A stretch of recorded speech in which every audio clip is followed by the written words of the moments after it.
Toca Livros e Editora Aruanda apresentam Morada do Sol, Cidade dos Encantos. Gabriel L. Leopoldino, narrado por Cristiane Campos. Assim como sou filho de um pai forte, meu pai também foi filho de um pai forte. Portador da chave e do machado de uma face, Airá é por mim e por minha família. Em minha aldeia, nunca mais tivemos alegria, e o povo nunca mais se conformou, porque, ó Irani, foi ver a lua e nunca mais voltou. Irani, ó Irani, espero um dia sua volta aqui. Em memória de Cláudio Rosa Leopoldino, um pai muito amado. O embate pela vida, luz e trevas. Prólogo. Desde muito pequeno, ouço as histórias de minha tribo. Os mais velhos diziam que era tudo real, mas no fundo, os mais novos achavam que elas serviam para nos amedrontar ou nos controlar e forçar o nosso respeito. Esse controle funcionava muito bem, pois era praxe respeitarmos os anciões. Contestá-los não fazia parte de nossa personalidade ou de nossa criação. Nossa tribo era muito próspera, palavras me faltariam para defini-la. Nosso povo era formado pelos guerreiros mais corajosos, pelos anciões mais sábios e pelas mulheres mais valentes e hábeis. Nossa terra era muito fértil e tudo crescia. Nós, os mais novos, éramos os herdeiros dessas virtudes. Nosso povo contava muitas histórias e todas continham um ensinamento. Assim transmitíamos nossa sabedoria. Mas havia uma, em especial, que mexia comigo, pois de certa forma tinha sentido para mim, a lenda de nossa origem. Os anciãos contavam que, na criação do mundo, só havia trevas. Ela dominava e consumia tudo à sua volta, e uma grande sombra devorava a própria escuridão. Trevas se alimentava do próprio egoísmo. Quanto mais o sorvia, mais o desejava. Era como uma fera insaciável e sedenta. Era a própria ganância e a própria avareza. Em determinado momento, Trevas já não suportava comer tudo à sua volta, chegando ao limite. Em seu interior, teve algo semelhante a uma indigestão e todo o excesso do que havia devorado foi expelido de uma só vez. Naquele instante, surgiu um novo ser, ainda inédito no universo, quente e de um brilho intenso.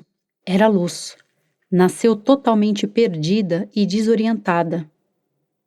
Enquanto isso, Trevas se contorcia de dor e tentava se reajustar, pois não havia perdido somente o que comera, mas acabara doando, sem consentimento, metade de seus poderes para o novo ser. Agora, Luz e Trevas faziam parte do mesmo universo e possuíam a mesma força. Enquanto Trevas, muito debilitada, ainda se recuperava do parto, sem compreender o que de fato ocorrera, Luz percorria o espaço em busca de conhecimento. Ela aprendeu tudo sobre o vazio, sobre a inércia e sobre a essência. Porém, dentro dela mesma, sabia que aquele imenso universo poderia ser preenchido com coisas boas. Faltavam coragem, cores, alegria, amor, tudo de mais belo que, quando adormecia, via em seus sonhos. Como uma criança entusiasmada, Luz queria tudo, estava muito ansiosa. Também solitária, ela queria dividir o universo com coisas boas. Passou, então, a concentrar em si a energia gerada pelos próprios desejos do que faltava naquela imensidão. Foi então que, em seu ápice, houve uma grande explosão. Surgiram planetas, estrelas, estruturas, elementos da natureza e tudo que dava condições para que a vida surgisse. Por muito tempo, era tudo o que ela fazia. Luz, em determinado momento, criou a terra.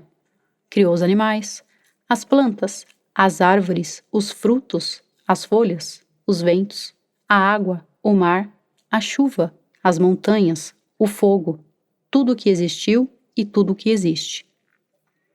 Muitas eras se passaram e, mais madura, Luz defendia seu papel e continuava a zelar por sua criação, desenvolvendo o universo cada vez mais. Foi então que, ao ver beleza da terra, Sentiu a necessidade de gerar um novo ser que convivesse e que a ajudasse a cuidar da sua criação, que também a apreciasse. Seria como ela imaginou, o guardião do planeta. Do barro, Luz moldava e criava os seres humanos, que teriam como tarefa estabelecer a harmonia com todas as formas de vida e manter o equilíbrio do planeta. Faria um papel de luz enquanto ela se concentrava no desenvolvimento do universo. Trevas, porém, recuperada do baque, perseguia Luz, reclamando os poderes que ela pensava serem seus por direito. E nos céus, Luz e Trevas passaram a colidir violentamente. As estrelas ao redor do embate acabavam destruídas e caíam sobre a Terra em forma de minerais e cristais. Os choques da batalha eram sentidos por todo o universo, mas a Terra era o planeta que mais os sentia. A cada investida, pequenas partículas de luz e trevas caíam e se espalhavam pela Terra. Os seres e toda a vida do planeta, assistindo ao caos, tornaram-se temerosos. Os humanos tentavam entrar em contato com as forças ancestrais da criação, clamando por meio da oração que uma força maior os protegesse da batalha. Isso fez com que a luz interna de cada ser promovesse um milagre. O clamor gerou energia suficiente para que um grande pilar luminoso ascendesse do chão, reunindo os fragmentos de luz que haviam caído sobre a terra, juntasse-os e criasse uma estrondosa explosão que lançou para os céus um raio em direção ao embate.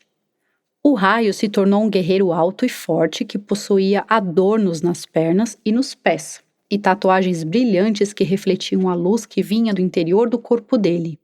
Tinha cabelos pretos compridos e um longo cocar de penas luminosas. Carregava uma machadinha dourada e nas costas um grande arco prateado com uma aljava de flechas. Vestia-se com couro e longas folhas em volta da cintura. O guerreiro enfrentou Trevas ao lado de Luz. As flechas por ele disparadas cortavam o céu em alta velocidade, emitindo raios e trovões de proporções descomunais. A batalha durou dias, até que Luz e o guerreiro fizeram sua última investida, destruindo a escuridão. Como consequência, fragmentos de trevas se espalharam por todo o universo. Ainda que vitoriosa, Luz sofrera feridas profundas. Pálida e muito debilitada, precisou recolher-se na tentativa de reabilitar sua forma e suas forças. O guerreiro voltou à terra para tentar se recobrar. No entanto, percebeu que, como resultado da dura batalha travada nos céus, uma imensa escuridão pairava sobre a criação.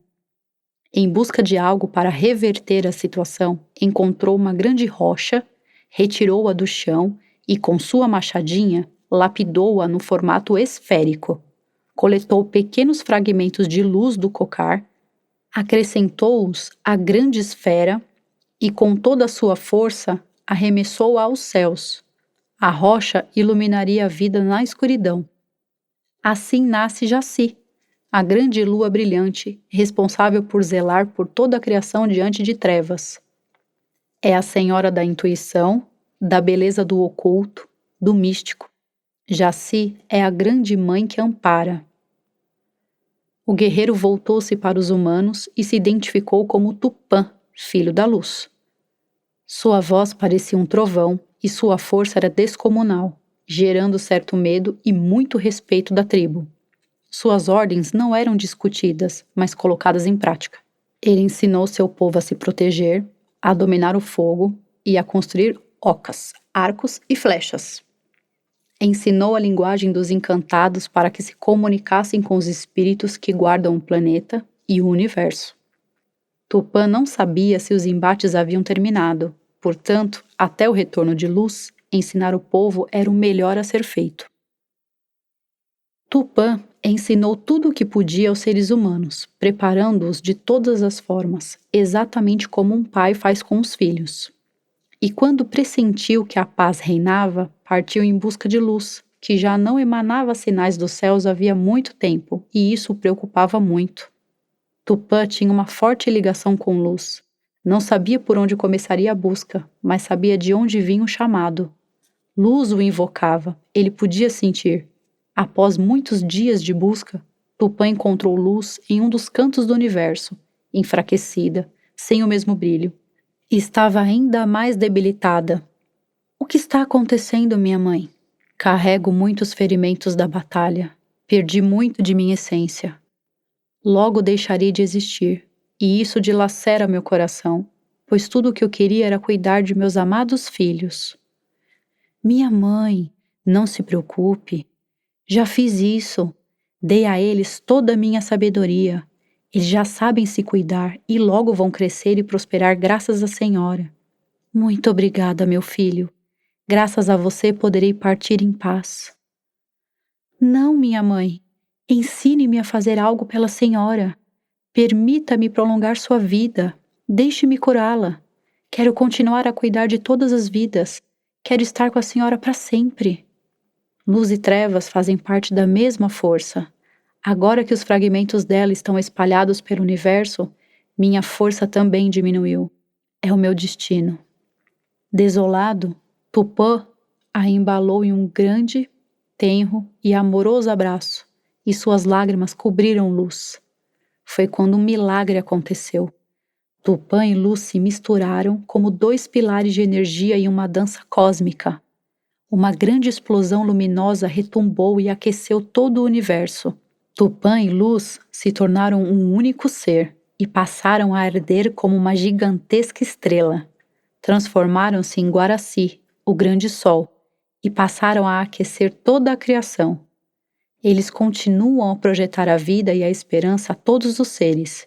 Sua principal função é dar amor incondicional e fazer a vida prosperar por todos os cantos do universo com bravura e coragem. Assim nasce a primeira tribo Guarani, os filhos guerreiros de Guaraci, o Grande Sol. Jaci e Guaraci dançam nos céus, revezando-se no ciclo do dia e da noite, sempre amparando a vida, os planetas, as estrelas e sua amada Terra.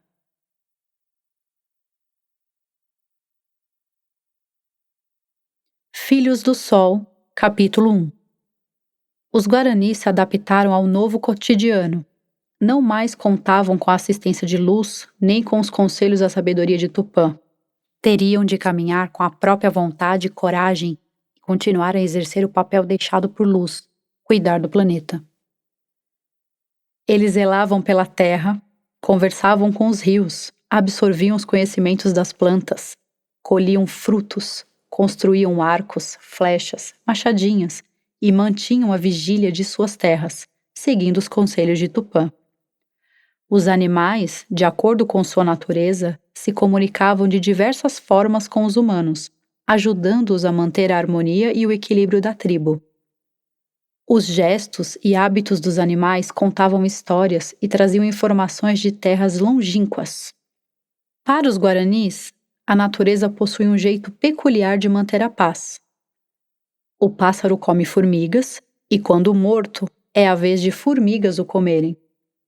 Assim, não se retira da natureza mais que o necessário para sobreviver, e isso mostra o respeito e a hierarquia que o povo tinha pela terra.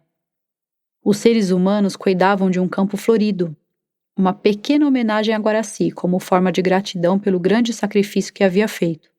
Já Guaraci continuava brilhando fortemente no céu, observando todos os filhos. Muitas eras se passaram, e os Guaranis continuavam a crescer e a prosperar. Por isso, um líder se fez necessário. Alguém que mantivesse a harmonia e a ordem, que fosse dotado de muita bravura e que conduzisse a tribo ao desenvolvimento. Tabajara foi o primeiro escolhido pelos Guaranis e tornou-se um grande líder. De sua linhagem, outros grandes guerreiros vieram, até o Birajara se tornar cacique. O Birajara destacava-se dos demais, pois tinha uma maturidade precoce. Ele possuía o dom da fala e da união. Conversava e entendia o ponto de vista de toda a tribo. Tinha a natureza de um bom político, sempre pensando no bem coletivo. Era um bom guerreiro, forte e astuto, muito prestativo. Percorria vários quilômetros em todo o perímetro da Morada do Sol. Não havia hectare que desconhecesse. Interagia com toda a criação, entendia os animais e respeitava a natureza. O Birajara era a melhor e mais natural representação da essência guarani. Com a liderança de Ubirajara e a contribuição de todos, a tribo cresceu, prosperou e povoou toda a terra sagrada.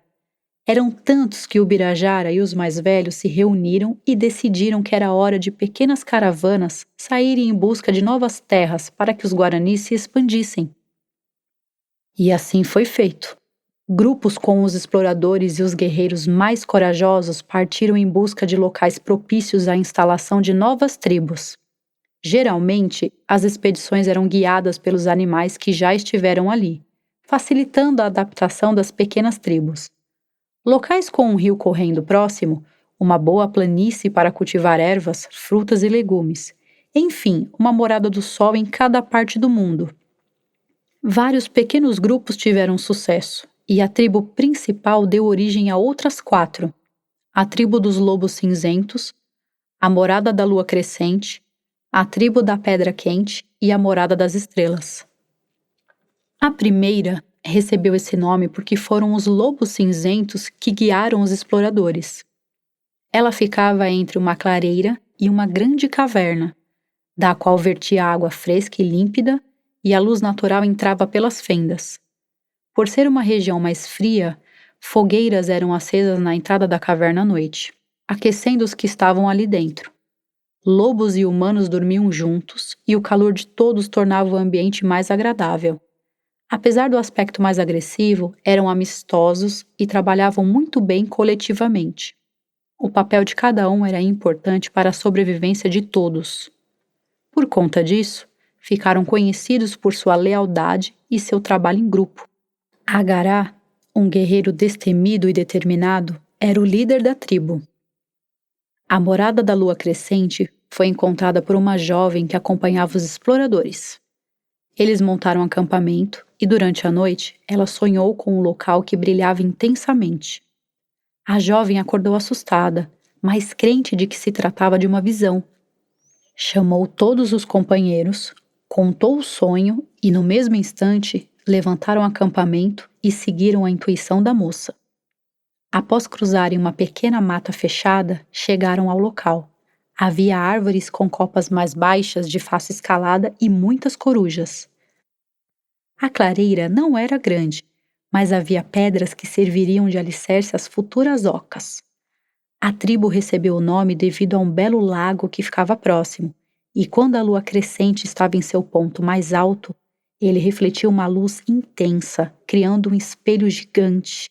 Era como se a lua saísse do lago em direção aos céus. E esse fenômeno iluminava a tribo de forma natural e extremamente bela. Era um local abençoado. A jovem fora vista por todos como a escolhida de Jaci, a Mãe Lua, e por isso recebeu um novo nome, Jaciara. Ela se tornou a líder da tribo, era a ligação com o místico e com as vontades da natureza. A tribo da Pedra Quente ficava em um local muito alto, onde uma grande rocha formava um platô extenso. Ali batiam os primeiros raios de sol da manhã e as primeiras bênçãos de Guaraci, e por isso a tribo recebeu seu nome após decidirem que ali seria um local propício para a sua fundação. Os guaranis sentiam muita falta de seu criador, então era comum que subissem em montanhas para se sentirem mais próximos, interagissem e pedissem as bênçãos de Guaraci. Muitas árvores frutíferas e outras com folhas mais longas rodeavam o local, o que facilitava a instalação e a adaptação de todos. Entre os grandes rochedos havia um córrego com peixes em abundância. Essa tribo era conhecida por ser muito resistente, prestativa e amparadora. Eram reconhecidos por transformar recursos escassos em algo complexo e grandioso. O líder era Tibiriçá, um homem sério e de poucas palavras. A morada das estrelas foi encontrada por um grupo de jovens à procura de um pequeno macaco que se perdera do bando. Durante a exploração, encontraram um animal próximo a um riacho de águas sempre tranquilas, apesar da fama de a região receber um grande volume de chuva. Na parte onde a tribo se instalou, havia muitas pedras que cortavam o riacho de um lado ao outro, possibilitando uma ligação entre as margens e a divisão da tribo entre as áreas. O riacho era conhecido por trazer muitos minerais, principalmente cristais. adornos muito comuns para eles. E o nome da tribo foi uma homenagem a esses abundantes corpos celestes. Pela facilidade de tomar água no leito do riacho, muitos animais circulavam por ali, e a copa das árvores era morada de vários pássaros que comiam as castanhas típicas da região. Amana foi a escolhida líder, pois possuía grande instinto maternal, protegia e cuidava de todos de modo doce e gentil. A tribo era conhecida por sua capacidade intelectual, sempre buscando mais sabedoria. As pequenas tribos foram se adaptando ao novo modo de viver, encontrando-se periodicamente na tribo principal, onde os mais velhos reuniam-se para trocar experiências e discutir o futuro dos guaranis. Eles não conheciam a fome, a doença ou a solidão. Viviam de tudo o que a terra oferecia e seu respeito por ela era muito grande. Dessa forma, viveram por um longo período. Mas, assim como havia o dia, havia a noite. O destino tem suas oscilações e as tribos não estavam isentas desta regra.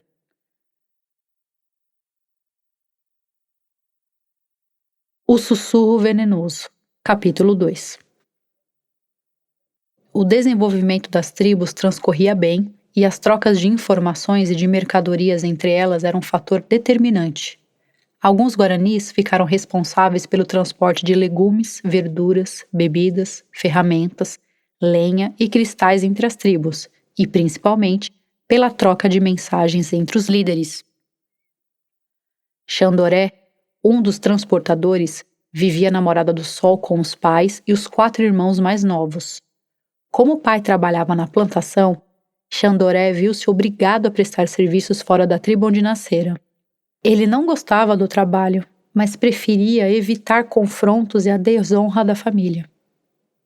Apesar de Xandoré ser muito astuto, não compreendia muito bem as metodologias que o Birajara usava para a aldeia. Achava que cada um devia consumir aquilo que produzia, que a força do coletivo não era funcional e que muitos se aproveitavam da situação para abusar dos demais, o que lhe trazia certa insatisfação. Esses pensamentos o perturbavam, mas ele seguia o ritmo dos demais, que rumavam em direção à Morada da Lua crescente, transportando frutas e legumes produzidos na Morada do Sol. Faltando um dia para chegar ao destino, a caravana acampou próxima a um rio. Encostaram as canoas e uma das responsabilidades de Xandoré era puxá-las para a margem e ancorá-las para que a correnteza não as levasse. Enquanto os outros integrantes da caravana preparavam a fogueira, Xandoré foi até o lago se banhar e relaxar um pouco. O sol ainda estava alto e ele teria tempo para apreciar tudo à sua volta enquanto se lavava. Desfrutava da natureza e do belo lugar.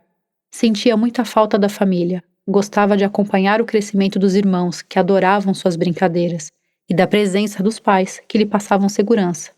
Talvez, por isso, as viagens o incomodassem tanto. Mas em meio aos mergulhos, sua mente divagou. Banhado, Xandoré sentou-se aos pés de uma árvore enquanto comia manga e observava os pássaros. Lembrava-se das histórias que os pais contavam sobre os tempos em que Luz supria as necessidades de todos. Ele imaginou que, se Luz voltasse, ele poderia passar mais tempo com a família, sem a necessidade de um trabalho duro e cansativo.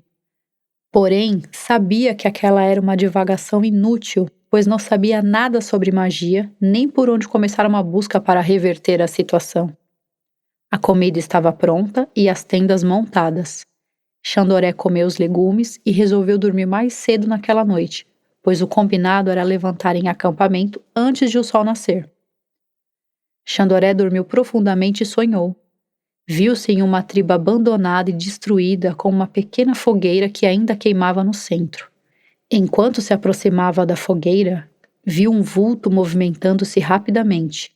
Sem tempo de se mexer, uma serpente negra com olhos amarelos surgiu e se enrolou no corpo do rapaz, sem apertá-lo, assustando-o.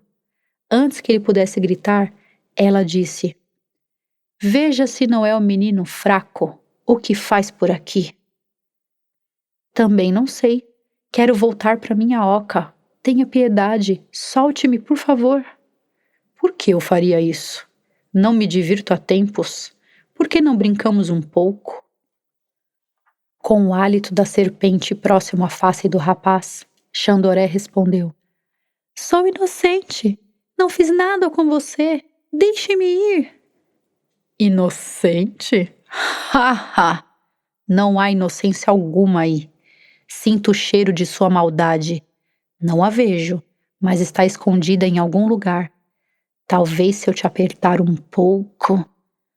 A cobra o apertou e ele urrou de dor, mas ao mesmo tempo ficou nervoso e fez força contra o corpo da serpente. Solte-me, animal imundo, ou usarei minha força contra você. Nossa, parece que ela está saindo. Uma fumaça negra saía de onde a serpente o apertava, e a fumaça empesteava o lugar, começando a cobrir todo o corpo de Xandoré até o pescoço. Ele, assustado, gritava para aquilo parar. O medo fez a fumaça dispersar e ele chorou. Ora, achei que você fosse corajoso. Me enganei. Mas a bruxa vai lhe dar uma mãozinha, bebê chorão. A serpente se projetou em um bote para cima de Xandoré, que, assustado, acordou do pesadelo, ofegante e choroso. Não conseguiu mais dormir. Somente os sons da noite e de suas lágrimas lhe fizeram companhia naquela madrugada, que parecia eterna. Para Xandoré, foi o dia em que Guaraci mais demorou a brilhar.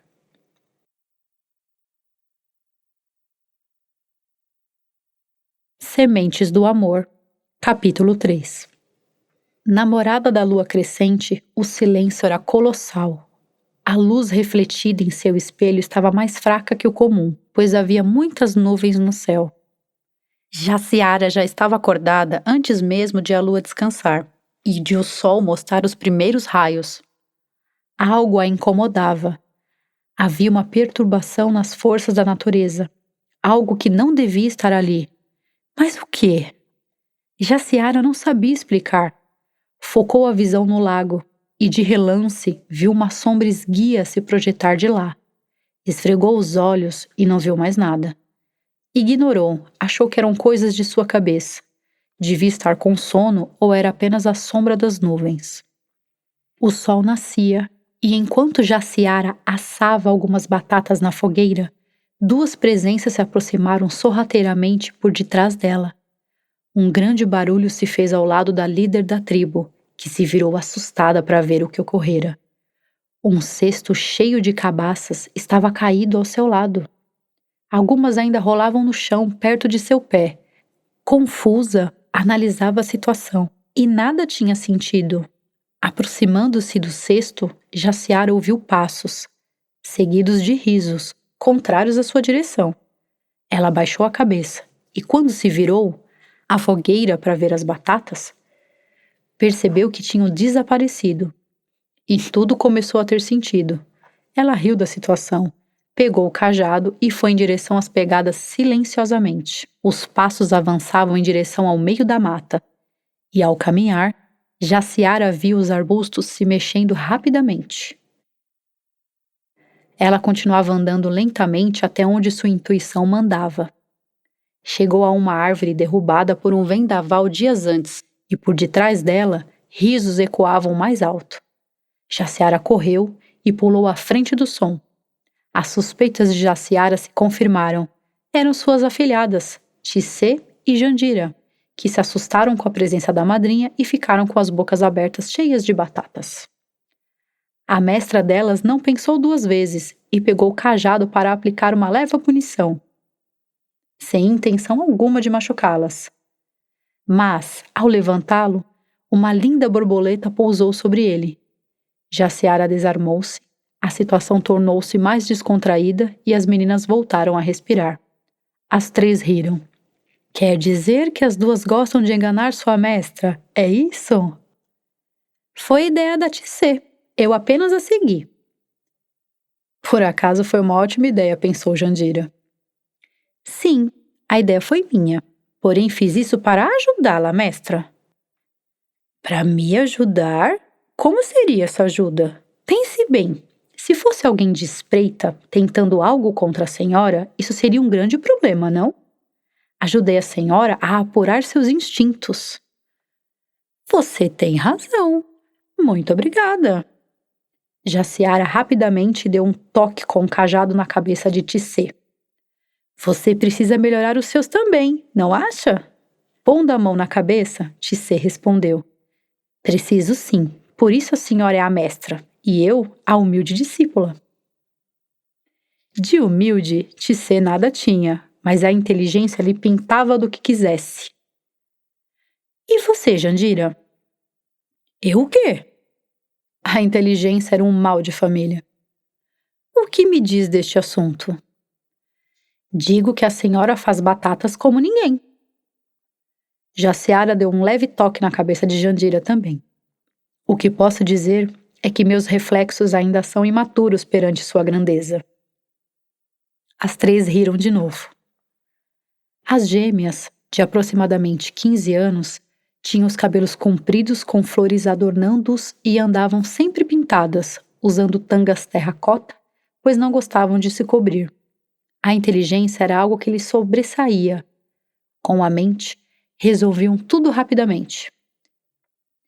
A olhos nus, percebia-se a energia que pulsava delas. Eram diferentes dos demais.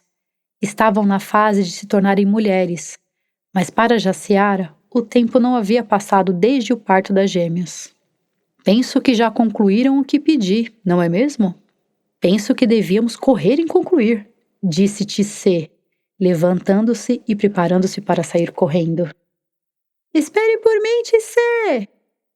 Aguardem suas punições, espertinhas, gritava Jaciara. Ela sorria de felicidade com o momento. No entanto, a preocupação com as moças era grande e Jaciara não aliviava na criação delas nem por um segundo. Tinha medo de falhar.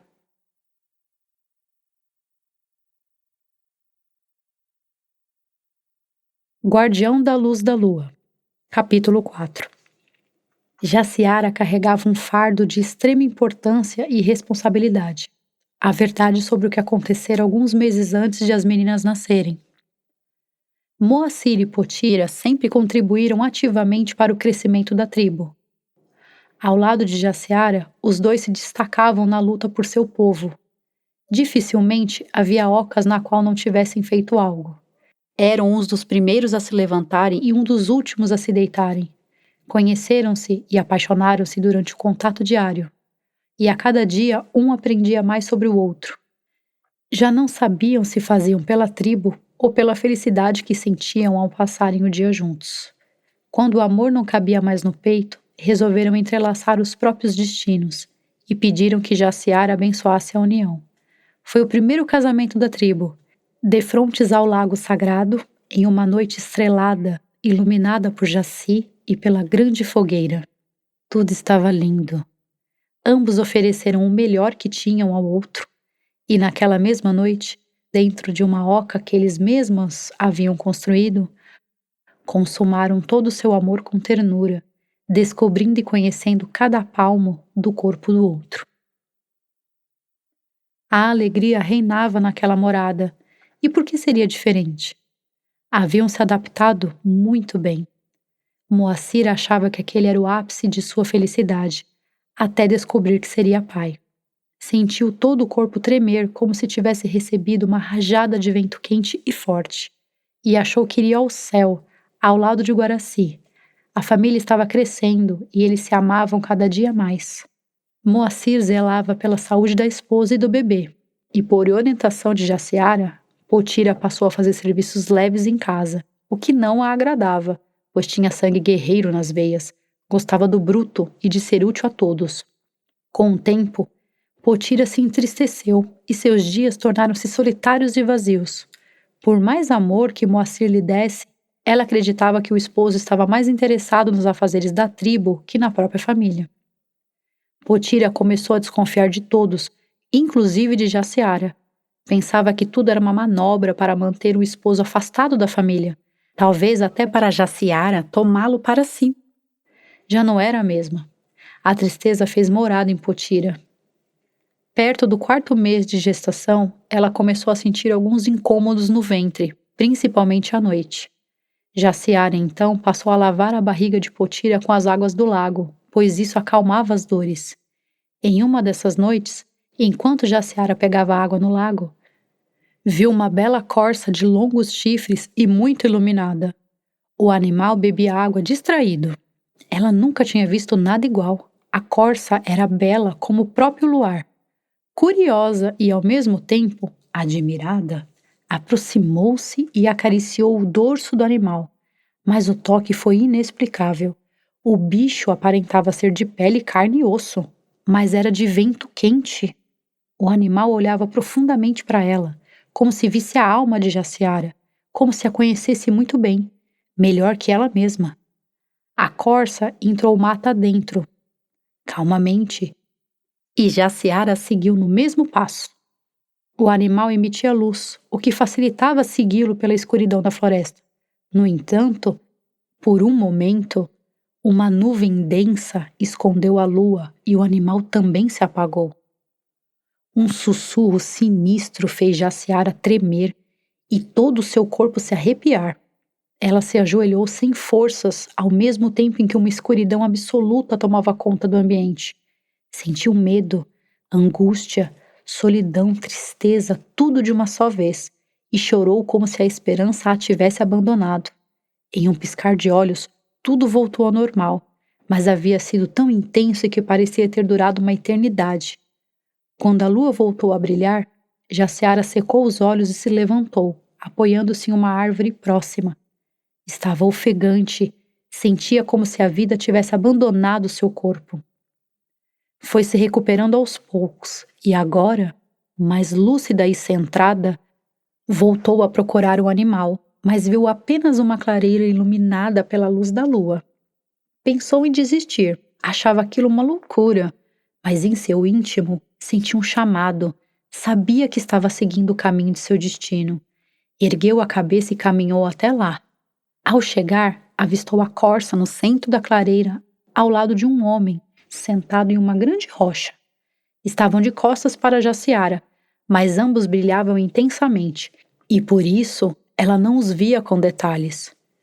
Jaciara espreitou assustada. Ainda achava que estava sob o impacto do susto da floresta.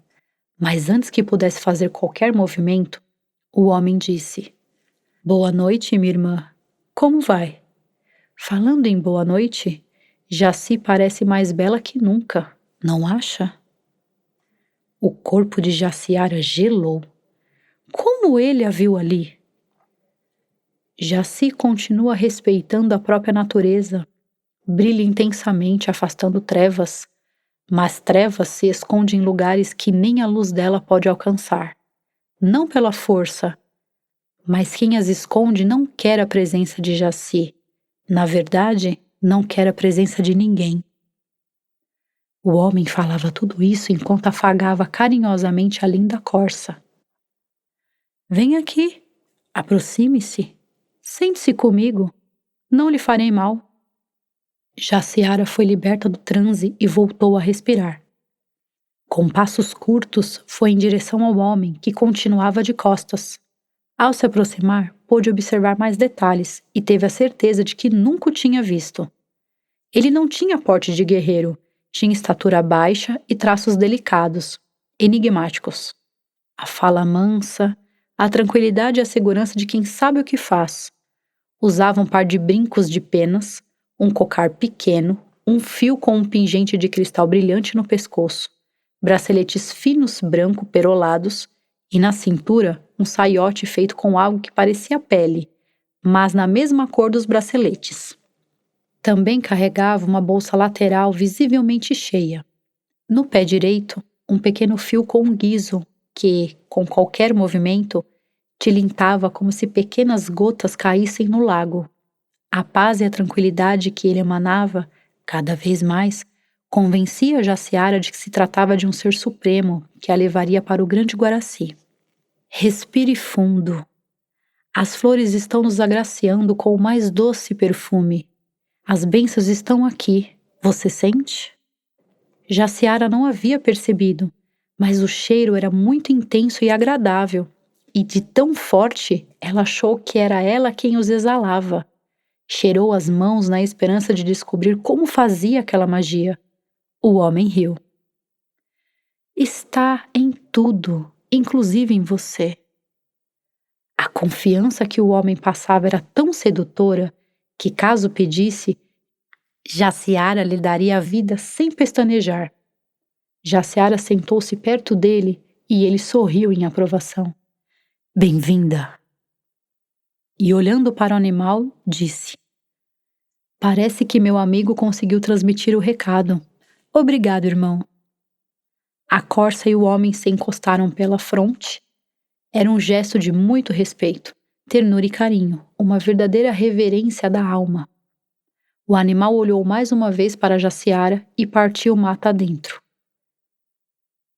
Um ser vivo magnífico, muito agradável. Foi um bom companheiro para mim, falou Jaciara. O homem deu um sorriso muito cativante e disse: Seu nome é Jaciara, certo? Vejo você há muito tempo. Sim, e o senhor é? Sou Lua Nova, guardião destas terras. Muito prazer. Prazer, senhor, mas diga-me, de onde me conhece? Não me recordo de sua feição. Sou a força que a guiou até este local. Sou o seu parceiro espiritual.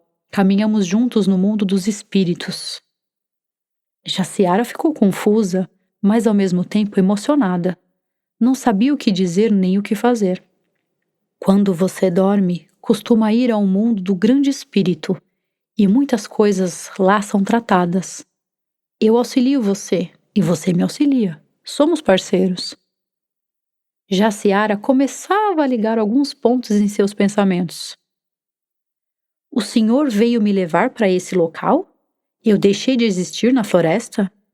Sabia que aquilo não era normal. Não, não vim fazer isso. Você continua nesta terra. Então, não entendo como posso ser útil ao senhor. Cometi algum erro? Também não.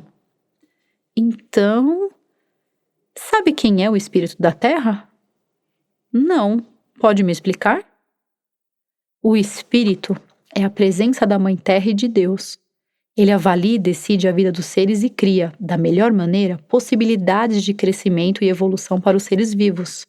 O espírito da Terra pediu para que eu viesse neste plano conversar com você. Algo grave? O que aconteceu? Perguntou ela apreensiva. Acalme-se. Sente aqui. Não estou entendendo. Quem é o senhor? Por que parece diferente dos outros daqui? Muitas perguntas. A natureza é viva, e disso você sabe. Quando Luz criou a vida, fez também os seres que sustentam essas forças, os elementos que guardam a vida. Esses seres tendem a tomar forma para garantir a harmonia de determinados locais. Eu sou um desses seres. Convivo na matéria, mas não pertenço à sua terra, pois também existem outras terras além da sua, o que chamamos de planos. O que é um plano? Plano é onde determinadas criaturas convivem e se desenvolvem, como a tribo que vocês têm aqui. Alguns planos se comunicam entre eles, como o nosso. Plano é como uma tribo? Semelhante. Jaciara, mais calma e atenta, mas ainda confusa, começou a refletir sobre o que Lua Nova dizia. Minha função é ensiná-la mais coisas sobre este mundo, prepará-la para coisas que virão. Que tipo de coisas? Forças das sombras se movem dentro da terra em busca de um corpo para morar, um ser pelo qual possam se manifestar. Diferente do que se imagina, essa energia não invade, ela é convidada a entrar. Ela veio durante a batalha entre luz e trevas há muito tempo. Os fragmentos de luz continuam a dar vida, principalmente a seres como nós, os encantados. Recebemos esse nome pois somos um encantamento das energias naturais. Somos a personificação das vontades da natureza. Trevas não aceita o destino que teve e está reunindo forças para voltar, mas sozinha não tem condições. Então, busca seres compatíveis com seus ideais. Minha função é ensiná-la a lidar com essa batalha e direcionar as pessoas para que vençam essa energia. Isso tudo me parece loucura. Por que eu? Guiar as pessoas é função de Ubirajara. Todos têm sua função, e essa é direcionada a você. Não estou preparada para ela. Lua Nova, com bastante calma, respondeu. Por isso estou aqui.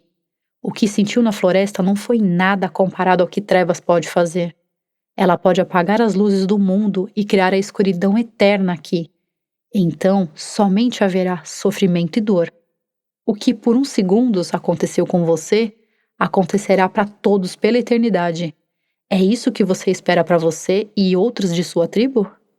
É isso que espera para esse mundo? Entristecida, Jaciara se calou. Sabia que não estava apta, que aquilo era muito maior que ela. Queria pensar ou talvez sumir. Parecia que o mundo inteiro fora corrompido e lhe sobrecarregado. Porém, também sabia que seu povo não devia passar por tamanha dor e sofrimento. Protegê-los fazia parte de sua personalidade. E o que devo fazer para ajudá-los? Perguntou Jaciara. Vou ensiná-la a lidar com as forças esquecidas e entrar em contato com o espírito da terra. Será um aprendizado complicado, mas você já possui um dom natural para lidar com isso. De dentro da bolsa, Lua Nova retirou um aparato que ela não conhecia, colocou algumas ervas dentro dele e da ponta do dedo uma pequena chama surgiu e acendeu o aparato. Lua Nova disse: Isto é um instrumento espiritual a ser usado em seu mundo. Chama-se cachimbo. Colocamos vários tipos de ervas dentro dele e cada uma delas tem a sua função. Ele pode ser usado para combater as forças negativas, para curar as pessoas que Trevas tocou e corrompeu. Também possibilita o contato com os elementos da natureza, água, fogo, terra e ar. E vai facilitar seu transporte para o mundo dos espíritos, além de muitas outras utilidades que lhe ensinarei ao longo do tempo. Depois, Lua Nova retirou outro cachimbo, de tamanho menor e mais fino, da bolsa. Seu fornilho parecia feito de osso e sua base de uma madeira escura e avermelhada.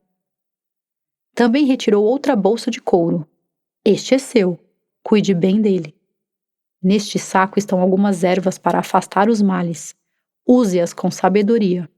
Toda noite de lua crescente, nos encontraremos aqui para trocar informações e conhecimentos. Aprenda a manipular o cachimbo até o próximo encontro. Preciso de um tempo para pensar. Você me deu muitas informações. Não sei exatamente como lidar com tudo isso. Não se preocupe. Na hora certa você estará preparada. A mulher que está grávida precisa de seu auxílio. Ajude-a com as crianças. Mas, acima de tudo, ajude-a a lidar com os próprios sentimentos. Eles são grandes e ela não sabe como acalmá-los. Está confusa e solitária. Precisa de seu carinho e apoio. Crianças? Lua Nova riu. Vá logo, elas esperam por você. Jaciara fez uma pequena reverência e partiu. Descendo do céu como uma pluma, outro ser se aproximou de Lua Nova. Você confia neles demais, irmão Lua Nova. Nosso povo concedeu o poder de escolha para eles, enquanto nós seguimos rigorosamente as ordens que ela nos transmite. Esse livre-arbítrio há de prejudicar a todos. Particularmente acho isso uma loucura. Nós que temos tanta informação não temos escolhas. Já eles, que são mais inocentes que uma criança. Mutum, minha irmã, estamos aqui para servir a este mundo. Todos têm suas responsabilidades e a nossa é instruí-los e guiá-los. Devemos cumprir o nosso papel e confiar que eles cumprirão o deles. Mutum era uma linda indígena de pele avermelhada. Usava uma saia de couro bem leve e braceletes feitos de sisal e penas negras. Na cabeça trazia uma pequena coroa de flores trançadas e fragrância única. Sempre estava acompanhada de uma ave negra com bico multicolorido. Era uma exímia caçadora, conhecida entre seu povo por seu temperamento indomável. Caminhava com leveza e tinha a habilidade de flutuar no ar. Sua presença só era notada quando ela desejava. Paciência não era seu forte, e Lua Nova, seu irmão mais velho, sempre lhe parecera pacato demais. Respeito sua decisão, irmão, mas ainda vamos assistir-lhe se consumindo em guerra. Com as bênçãos da Grande Mãe, espero muito que você esteja errada. Jaciara estava ainda mais confusa. Sua curiosidade e aquela corça pioraram a situação. Eu devia ter pego apenas a água, pensou. Tentando aliviar a tensão, deu um leve sorriso e correu para levar água para Potira. Assim que retornou à tribo, Jaciara usou a água para massagear o ventre de Potira, aliviando-lhe as dores de imediato, e logo deu início ao plano de tentar mudar as emoções da jovem. Enquanto fazia a massagem, contou sobre a corça e fez parecer um bom presságio, deixando Potira e Moacir felizes. Jaciara preferiu não contar sobre Lua Nova, achava que deveria manter em sigilo, pelo menos até entender tudo. Moacir saiu por um momento em busca de alimento. Tempo providencial para que Potira expressasse sua tristeza a Jaciara. Irmã, sinto falta de meu esposo, sinto falta do trabalho, das matas. Aqui tudo parece muito vazio e triste. Potira, você possui dons únicos. A tribo também sente a sua falta, mas sua gravidez exige mais atenção no momento. Tenha paciência. Em breve estaremos juntas em nossas batalhas. Jaciara, eu achava que estava pronta para ter uma família, mas agora essa gravidez me parece um fardo. Gostaria que as coisas fossem diferentes. Essa gravidez é uma bênção. Você ainda não sabe disso. Tudo é muito novo para você. Tenha paciência com toda a situação. Você será uma ótima mãe. Gosto de ver todos bem. Tenho a certeza de que também dará o melhor à sua família. Perdoe-me, irmã. Tive pensamentos ruins sobre você, quando no fundo tudo o que queria era me ajudar. Perdão, disse Potira com os olhos marejados. Não tenho por que perdoá-la. Está tudo bem entre nós e sempre estará. As duas se abraçaram com muito carinho e ternura. Potira, preciso ir agora. Moacir já está chegando e cuidará de você. Tenho uma tarefa a fazer. Despediram-se e Jaciara foi até sua oca. No caminho, encontrou Moacir. Tenha paciência com sua esposa, irmão. Ela está em um momento delicado. Terei sim. Agradeço seu carinho e cura. Bom descanso. Temos afazeres amanhã cedo. Boa noite, líder. Em sua oca, Jaciara já estava pronta para se deitar, mas sabia que ainda havia algo a ser feito. Pegou o cachimbo e o encheu com as ervas que Lua Nova tinha dado. Acendendo-o, puxou a fumaça e tossiu forte. Era um ritual ainda estranho para ela, mas se lembrou de que como Lua Nova fazia e o imitou. Aos poucos, naturalmente, ela começou a pitar o cachimbo, espalhando a fumaça no ar. Seu corpo se tornou leve e quando o sono chegou, adormeceu tranquilamente. Jaciara continuou com a função de cuidar de Potira e da tribo, mas não faltava aos encontros com Lua Nova e aprendeu muito sobre energias, elementos da natureza, mistura de ervas e outras coisas. Estava se tornando uma grande curadora. A Viagem, capítulo 5. No 7º mês de gestação, Potira passou a ter muitos pesadelos. Em um deles, via 2 bebês chorando dentro de um cesto, e quando se aproximava para acalentá-los, uma sombra passava por ela e pegava uma das crianças, levando-a para longe enquanto Jaciara aparecia e abraçava a outra. Esse sonho se repetiu algumas vezes, o que a deprimia novamente. A tristeza era tanta que ela perdeu a fome, a sede e a vontade de se levantar. Passava o dia todo deitada. Jaciara estava com dificuldade de ajudar Potira, por isso foi em busca de Lua Nova. Mestre, Potira está muito mal e não sei o que fazer. Ajude-me, por favor. A mulher abriu as portas para a sombra e está perdida nos próprios pensamentos. A essência dela não está no corpo. Perdeu-se em um mundo pesado e sombrio. O que pode ser feito? Acho que não temos como ajudar. É muito arriscado. Ela faz parte da minha família. É minha obrigação buscá-la onde estiver. Ela fez muitas coisas boas por todos. Está na hora de retribuir.